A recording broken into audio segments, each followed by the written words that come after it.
El Señor esté con ustedes. Y con tu espíritu. Lectura del Santo Evangelio según San Mateo. Gloria a ti, Señor.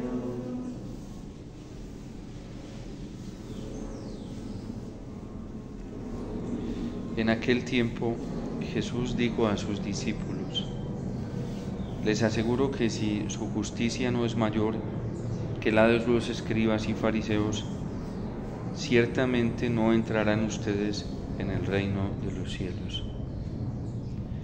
Han oído que se dijo a los antiguos: no matarás, y el que mate será llevado ante el tribunal. Pero yo les digo: todo el que se encolerice con su hermano será llevado también ante el tribunal. El que insulte a su hermano será llevado ante el Tribunal Supremo, y el que lo desprecie será llevado al fuego del lugar de castigo. Por lo tanto, si cuando vas a poner tu ofrenda sobre tu altar, te acuerdas allí mismo de que tu hermano tiene alguna queja contra ti, deja tu ofrenda junto al altar y ve primero a reconciliarte con tu hermano, y vuelve luego a presentar tu ofrenda. Arréglate pronto con tu adversario mientras vas con él por el camino, no sea que te entregue al juez, el juez al policía y te metan en la cárcel. Te aseguro que no saldrás de allí hasta que hayas pagado el último centavo. Palabra del Señor.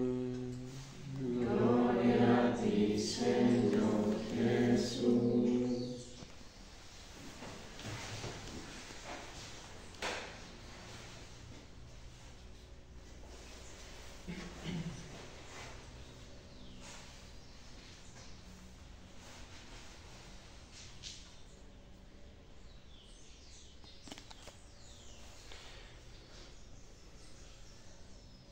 Se le acerca un escriba al Señor para preguntarle cuál es el más importante de todos los mandamientos.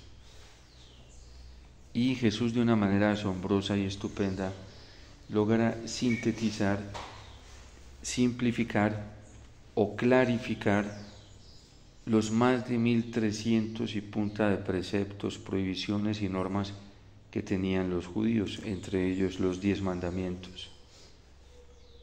Por una interpretación cada vez más confusa y ambigua, los judíos extendían los 10 mandamientos hasta hacerlos inaprendibles y hasta hacerlos invivibles. De modo que una persona sencilla le era imposible aprenderse tantos preceptos, y eso hacía que la gente se hiciera dependiente de los líderes religiosos. Entonces todo tenían que preguntárselos a ellos, y ellos en este sentido caían también en un abuso de autoridad muy grande, porque la gente hacía todo lo que ellos les dijeran. No tenían cómo interpretarlos o aprendérselos de una manera precisa. Jesús vino a eso. Habéis oído que se dijo, pero yo les voy a decir qué es lo que deben hacer. Jesús vino a clarificar, a sintetizar. Jesús vino a hacer menos complicado el camino de la vida cristiana, para que no se enreden en la vida diciendo que tienen que hacer esto. Se centró en lo esencial de la ley, lo fundamental de la ley. Y vamos a ver estos días, en este capítulo 5 de San Mateo, cómo el Señor va descubriendo el verdadero espíritu de los mandamientos, va descubriendo y explicando y mostrando claramente qué es lo esencial frente a los mandamientos. Al escriba le dice: el primer y el más fundamental de todos los mandamientos es este: amarás al Señor tu Dios con todo tu corazón, con toda tu alma, con toda tu mente, con todas las fuerzas de tu ser. Amarás al Señor, escucha Israel, lo amarás totalmente. Esto la Iglesia lo recoge en los 3 primeros mandamientos. El primer mandamiento, que es amar a Dios sobre todas las cosas. El segundo, que es no jurar su santo nombre en vano, no utilizar al Señor vanamente, no profanar todo lo sagrado de Él, su nombre y hasta el mismo culto para beneficios personales. Y el tercer mandamiento, que es santificar las fiestas, darle el culto total a Dios. En esto se recoge este precepto que el Señor le da al escriba. Son estos tres primeros de los 10 mandamientos. Y luego el Señor le dice al escriba, y hay un segundo muy importante: amar al prójimo como a ti mismo, que serían el cuarto, quinto, sexto, séptimo, octavo y noveno y 10º mandamiento. Jesús lo recoge ahí de una manera muy sabia, porque el segundo mandamiento es en relación con el prójimo, en relación con su dignidad, en relación con el valor de la vida humana.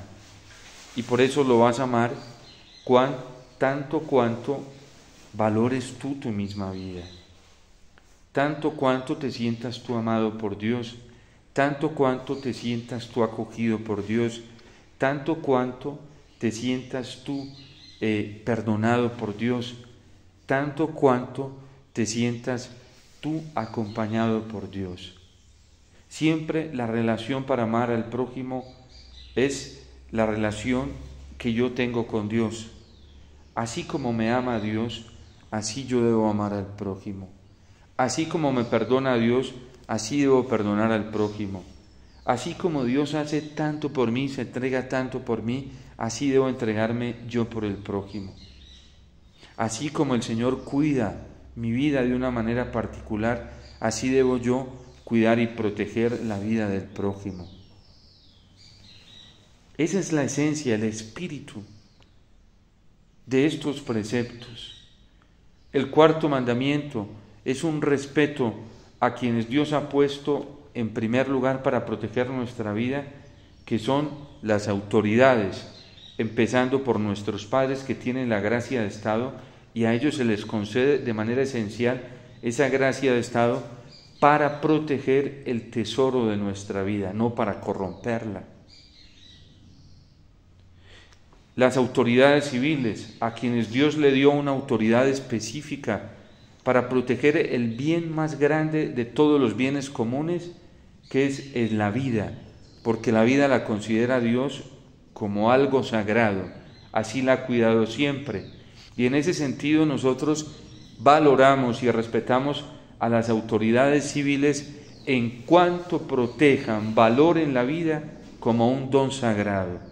Nos distanciamos de toda autoridad, incluso hasta de la autoridad de nuestros padres, en cuanto no valoren la vida como un don sagrado venido de Dios. Nos distanciamos de las autoridades civiles y aún religiosas también, tanto y cuanto ellos no miren y valoren la vida como la mira y la valora Dios como un don sagrado. Acogemos todas las orientaciones y acompañamientos que nos dan las autoridades familiares, civiles, religiosas, tanto cuanto valoren la vida como la valora Dios, como un don sagrado y precioso para Él. Y así podemos ir mirando cada uno de los mandamientos en este orden, así como los mira Dios, como mira la vida como un don sagrado. El quinto mandamiento es para proteger y guardar la vida de toda amenaza violenta, sangrienta, que quiera destruirla, de toda amenaza que quiera destruir también la dignidad de cada persona humana. Y por eso hoy Cristo es tan enfático en decir todo. Habéis oído que se dijo a los antiguos: no matarás, y el que mate será llevado ante el tribunal. Pues yo les digo qué significa esto: todo el que se encolerice contra su hermano será llevado también ante el tribunal. ¿Es esa cólera como un impulso agresivo para destruir la dignidad de cada persona, tanto su vida física como su vida moral? Y por eso el Señor es enfático y no acepta y tolera nada que pueda destruir la dignidad de cada persona humana. No solamente el bien físico de la vida, que es sagrado, también la dignidad de cada persona humana, su reputación. Y por eso el 8º mandamiento en relación con esto y al prójimo nos dice que nosotros siempre tenemos que ser muy cuidadosos en proteger la dignidad de cada persona, la reputación de cada persona, porque ahí empieza esta cólera dañina y venenosa en el corazón. Y a esto se refiere el Señor: si tienes y has hecho esto contra tu hermano, si has dañado su reputación públicamente con otros, si has despotricado de él, si lo has dañado, si has levantado calumnia, incluso has caído en difamación, si has concebido incluso tácitamente comentarios dañinos de otra persona que a ti no te consta y los has concebido como ciertos, tienes que reconciliarte con tu hermano. Y esto es muy tremendo en un mundo que está acostumbrado a despotricar. A mí me impactó mucho, ahora que cuando he podido, he leído algunos apartes o algunos capítulos, no apartes, unos capítulos de un libro que publicó un periodista sobre el Papa, del Papa Francisco, en una entrevista que le hace al Papa Francisco sobre el Papa Benedicto XVI. Yo me quedé profundamente asombrado. Yo tuve una lucha muy fuerte durante varios años porque me llegaban comentarios, noticias, comentarios muy dañinos de esto, de la cólera, de lo que hace la cólera, diciéndome que el Papa Francisco no quería al Papa Benedicto, que el Papa Francisco se estaba tirando todo el legado del Papa Benedicto XVI, una cantidad de cosas perversas. Yo por dentro luchaba y sufría. Iba y leía algún escrito del Papa Benedicto XVI hablando de su relación con el Papa Francisco, y una vez le escuché, esta expresión la tiene él bellísima, le da las gracias, cuando cumplió los 65 años, le da las gracias a Francisco y le dice: Santo Padre, gracias por su bondad para conmigo. Su bondad ha sido un refugio seguro para mí. Su bondad es más bella que los jardines del Vaticano. ¿Y qué comentarios hace la opinión pública, incluso católicos? Que el Papa Francisco le estaba tirando durísimo al Papa Francisco. El Papa Francisco le estaba tirando durísimo al Papa Benedicto XVI. ¿Y qué dice el Papa Benedicto XVI? Su bondad ha sido una seguridad para mí. Yo incluso leí esto y luego me fui a verificar en un video donde le escuchaba de manera espontánea, ni siquiera Benedicto XVI tenía alguna hoja que siempre estaba acostumbrado a leer, se lo estaba diciendo ahí de frente. Y el Papa Benedicto XVI no es un hombre mentiroso, y además nadie lo tenía coercionado ni tenía una pistola, y supongamos que tuviera alguna coerción, es un hombre coherente, que ha demostrado siempre su valentía de tener la franqueza de decir las cosas ante el que sea, de no dejarse presionar por nadie. Miren, hoy hay este veneno de la cólera, tiene dañado y pervertido el corazón de más de un católico. Esto por poner el ejemplo del Papa Francisco. No todo lo que nos dicen de él es cierto, como no todo lo que nos decían del Papa Benedicto XVI es cierto. Y por eso un cristiano que tácitamente acepte un comentario negativo sobre otra persona sin que le coste, ya falta. Y por eso el Señor lo advierte: pongan cuidado con esto. Es mejor que mientras van de camino, si han caído en esto, rapidito se pongan de acuerdo con su hermano y se reconcilien. Y si tienes esa deuda con él, que has despotricado de él o has permitido, incluso lo has permitido, hay que reconciliarse con su hermano. La lengua, dice Santiago, es peor que una pistola o que un fusil. A uno con un fusil le dan 7, 8 disparos o 10 en menos de un minuto con la ráfaga que puede soltar un fusil y muere de una. La lengua es más terrible, es más mordaz, es más asesina.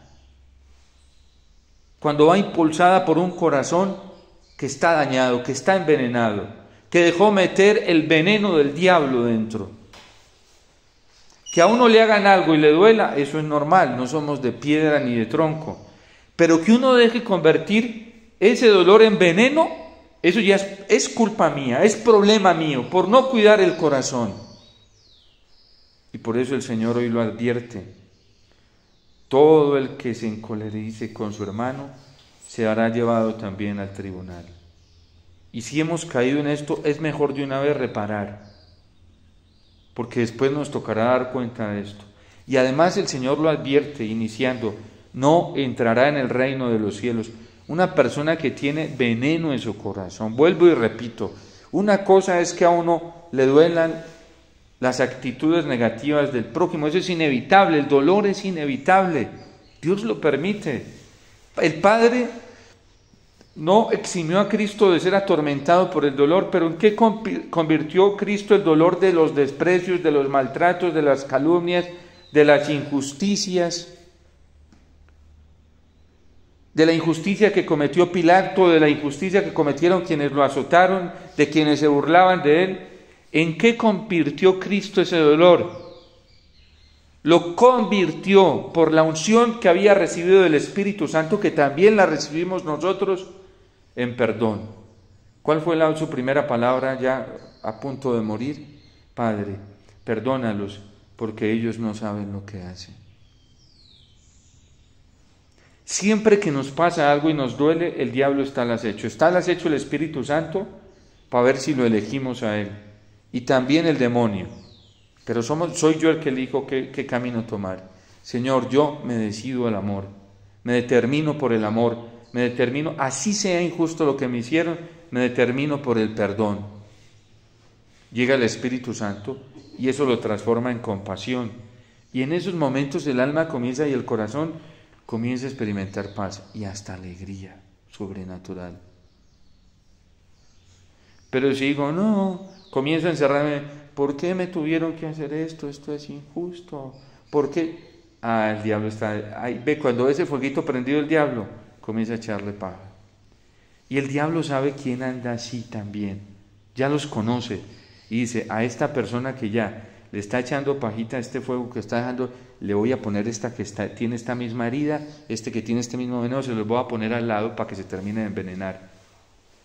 El diablo no trabaja en tabula rasa, él sabe con quién trabaja. Él sabe qué corazones ya están envenenados y corrompidos.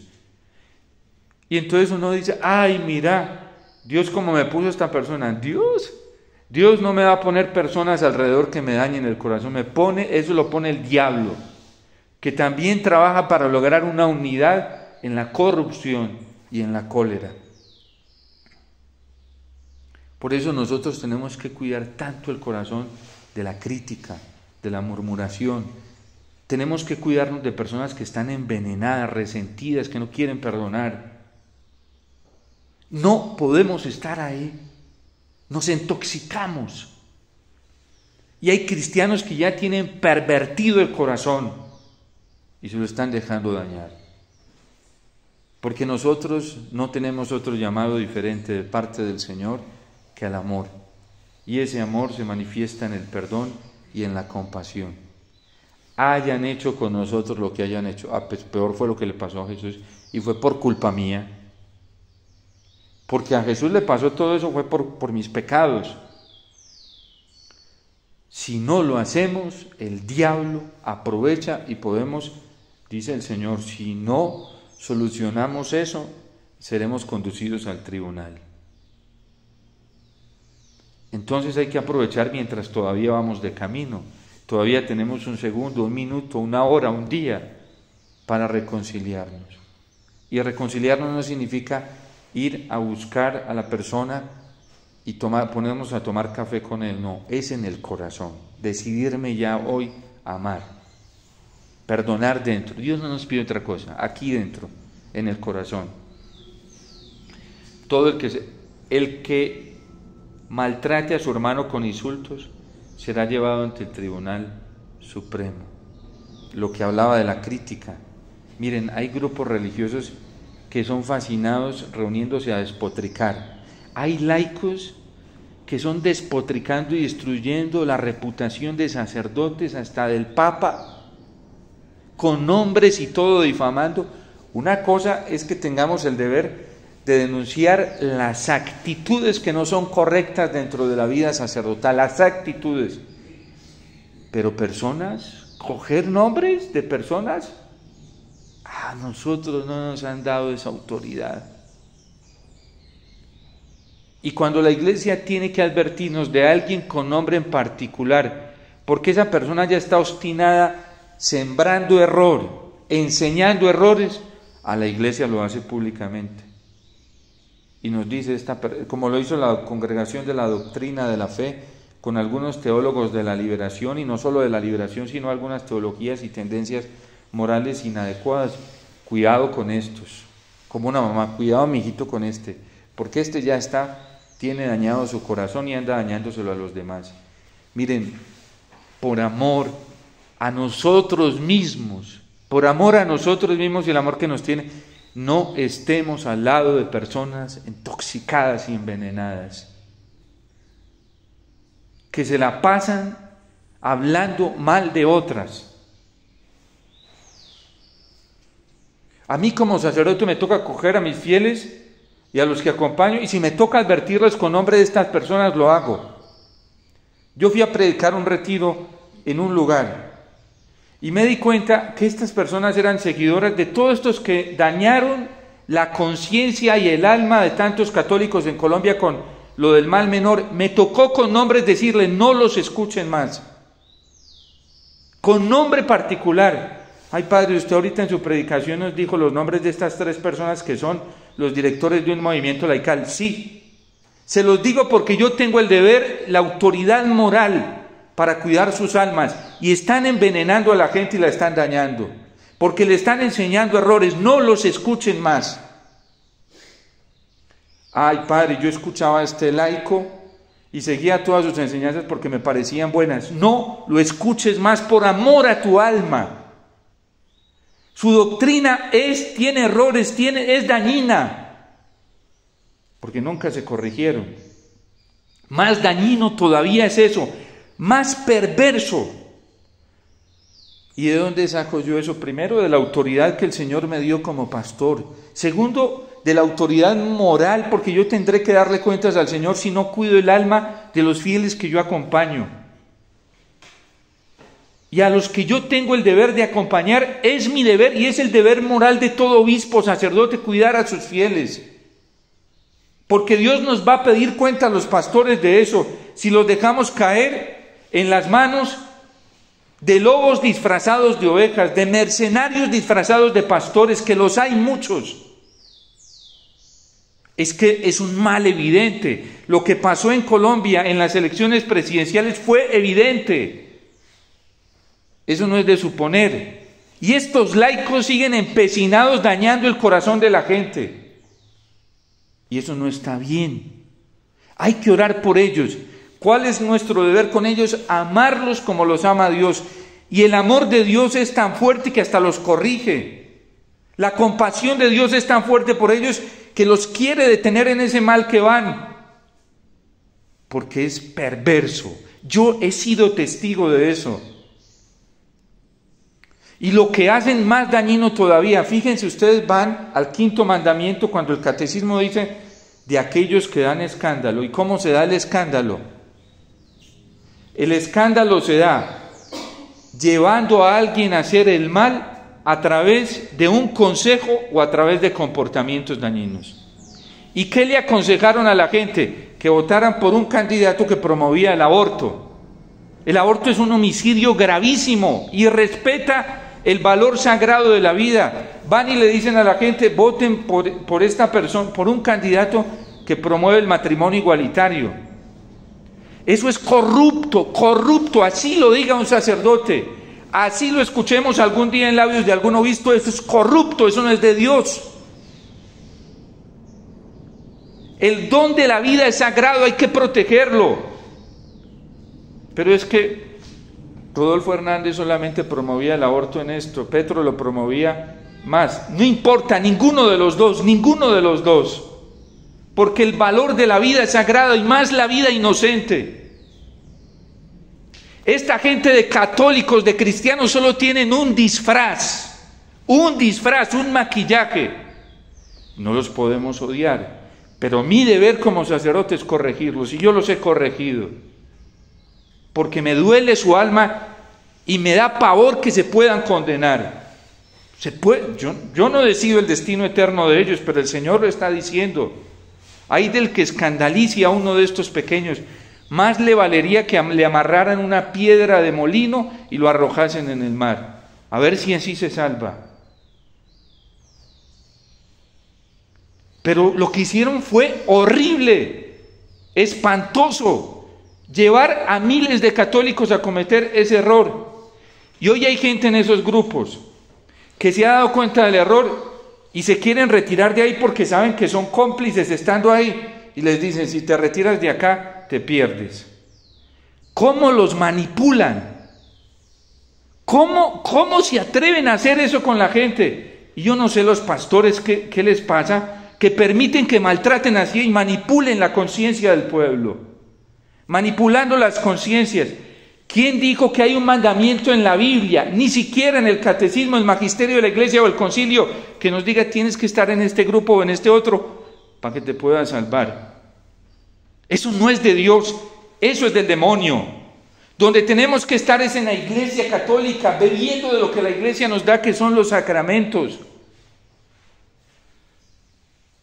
Lo que pasó en Colombia es algún día, toda esta gente ciega se dará cuenta de lo que fue el daño tan terrible para nuestra nación haber votado por un candidato que promovía el aborto. No que lo admitía, que lo promovía.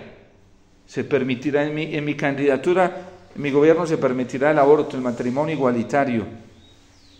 ¿Saben qué es lo más espantoso? Que a mí me da pánico. Que esta gente que promovió eso, hablan de la pureza, hablan de la castidad, esos lobos disfrazados de ovejas. Eso es espantoso.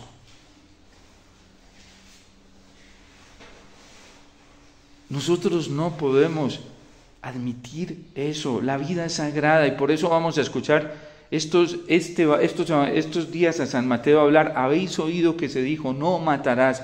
Y yo les digo que la vida hay que cuidarla desde el corazón, desde la dignidad de cada persona. El que lo desprecie será llevado al fuego, al lugar de castigo.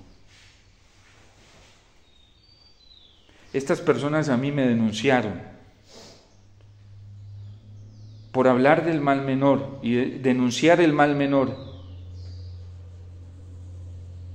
Y Dios me dio la gracia de enfrentarme a esos tribunales.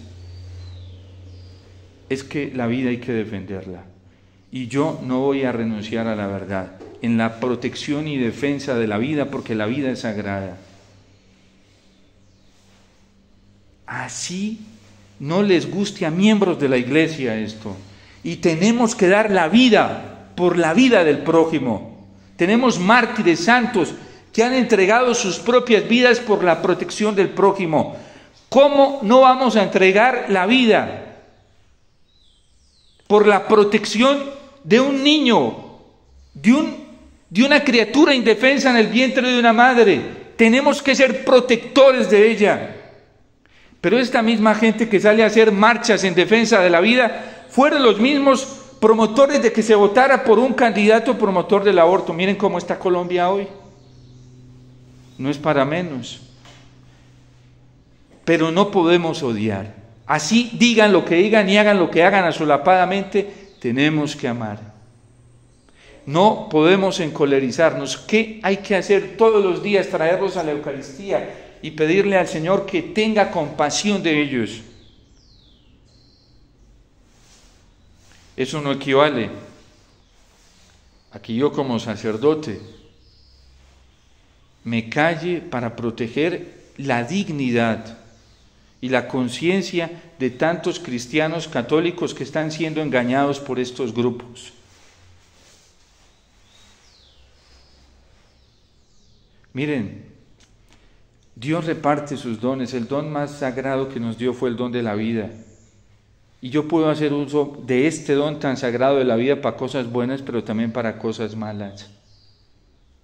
Dios me dio el don tan precioso a mí del sacerdocio, y yo con el sacerdocio puedo hacer cosas buenas, pero también si me descuido puedo hacer cosas malas. Y a estas personas Dios les confió dones muy sagrados como el de la vida e incluso carismas extraordinarios, pero ya los han utilizado para el mal. Vayan al Catecismo de la Iglesia Católica, quinto mandamiento. Ahí van a encontrar en uno de esos capítulos, sobre todo segundo, tercero, no lo recuerdo con exactitud, donde habla cómo toda persona que tiene autoridad hace ir a cometer un error, hace cometer un mal al otro, ya está cometiendo un pecado de escándalo. Y hoy la sangre de estos inocentes está reclamando ante el cielo. Nadie, ningún católico, a ningún católico le es lícito votar por ningún candidato que atente contra la vida y contra la dignidad de la persona humana. A ningún católico le es lícito. ¿Es que no hay más opción? Sí, la opción por Dios, la opción por la vida, la opción por el amor, la opción por el respeto al prójimo, la opción por la dignidad de cada persona humana. Y oremos mucho por estas personas, porque sí que se tienen que poner, mientras van de camino, tienen que reconciliarse con tantos cristianos y tantas personas a las que les han hecho daño. No podemos dejar de suplicar misericordia por ellos. ¿Cómo que hay sacerdotes que dicen también que eso se puede hacer? ¿Cómo es posible? ¿Qué conciencia tienen de la vida humana? ¿Qué referencia tienen de la vida humana? No, con tal de que no se nos meta el marxismo, se va a meter más fuertemente. Nosotros no podemos sacrificar la vida humana, ni una solita, ni una. Que es que el principio de legítima defensa, el principio de legítima defensa es un principio de legítima defensa para cuidar mi vida y cuidar la de los demás.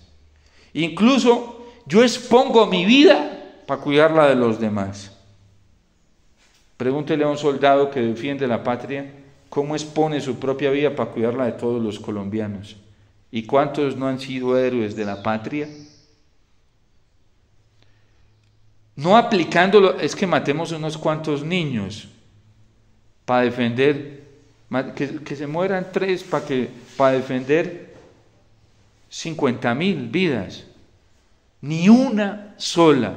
Al Papa Francisco, en su viaje de México a Roma, le preguntaban si era válido utilizar la teoría del principio del mal menor, porque es una teoría, el principio del mal menor, para promover, para aceptar el aborto en algunas circunstancias. Y dijo, no, el aborto es un crimen. No, no se puede. Pues católicos, grupos laicales, incluso hasta sacerdotes y consagrados lo aceptaron como válido para cuidar el país de que cayera en manos de Petro. Todas estas son políticas perversas en contra de la vida, y por eso tenemos que orar tanto por la conversión de nuestro presidente, porque es un daño nefasto a la vida, y nosotros le apostamos a la vida, y tenemos que pedir por tantos hermanos nuestros católicos que cometieron ese gravísimo error, porque mientras vamos de camino es necesario reconciliarnos con tantos niños que mueren abortados injustamente en Colombia todos los días. Y ellos no van a tranquilizar sus conciencias, quienes cometieron este error, saliendo a marchas y diciendo que son defensores de la vida. Eso no les va a servir.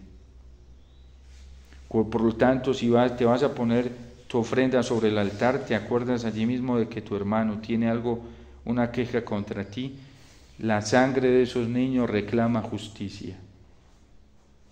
El tormento que están viviendo tantos hoy, metidos en los desórdenes sexuales, está reclamando justicia. La caída de tantos niños adolescentes en la esclavitud de la droga, porque también promovía esto este señor. Y fue la elección de estas personas, reclama justicia al cielo. El sufrimiento de padres que sufren con sus hijos adictos está reclamando justicia al cielo. Y si te das cuenta mientras vas de camino que tu hermano tiene algo contra ti, reconcíliate primero antes de presentar tu ofrenda en el altar. No sea que ellos te entreguen al juez, el juez al policía y te metan en la cárcel. Cuando muramos, si no aprovechamos este momento para la conversión, allá van a estar, ¿sí?, a los que les hicimos daño. Eso va a aparecer.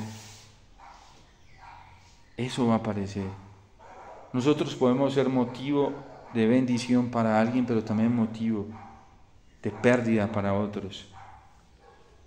Y por eso tenemos que cuidarnos tanto del escándalo en el camino de la fe. Y oremos por tantos sacerdotes.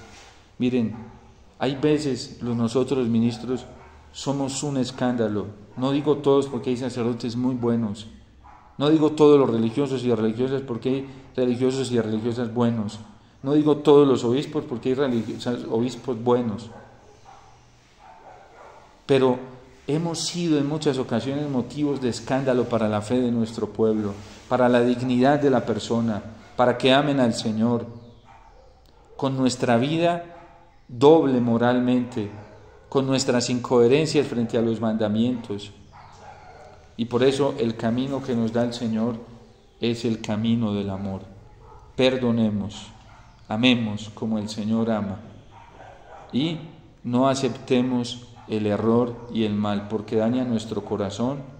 Esta vida tan sagrada que Dios nos confió nos la daña y daña también la de los demás. No dejemos entrar la corrupción en nuestro corazón. El Papa decía que caigamos en pecado, podemos arrepentirnos y pedir perdón al Señor, pero volvernos corruptos. ¿Qué es una persona corrupta? Que le llama al mal bien y que enseña el mal como algo bueno. Ese ya tiene corrupción en su corazón. Y él decía, corruptos no, porque por corruptos nos podemos ir para el infierno. Y es bueno que el Señor nos advierta en esta vida, para que nosotros no caigamos en esa. Y mientras vamos de camino, vivimos en esta vida, nos reconciliemos con nuestros hermanos. Miren, hagamos todo lo posible, porque quien está en el error, vuelva al Señor. Si no se puede a través de la corrección explícita, desde el amor, hagamos penitencia, reparemos, ofrezcamos Eucaristía por estas personas, recémosle a la Virgen por estas personas, porque es el destino eterno de su alma. Y no les va a servir que se vistan externamente de buenos cristianos, que junten sus manos y pongan una piedad externa. Eso no les va a servir. El Señor nos está reclamando es una actitud sincera del corazón, un amor verdadero del corazón, no una falsa piedad. Eso no les va a servir los muchos apostolados que hagan, no les sirve. Señor, en tu nombre expulsamos demonios, predicamos, no los conozco. Señor, fuimos a miles de lugares, no los conozco. Nos acostamos tarde, nos levantamos temprano por ir a llevar tu pan, no los conozco. ¿Por qué? Porque no se hizo la voluntad de mi Padre que está en los cielos.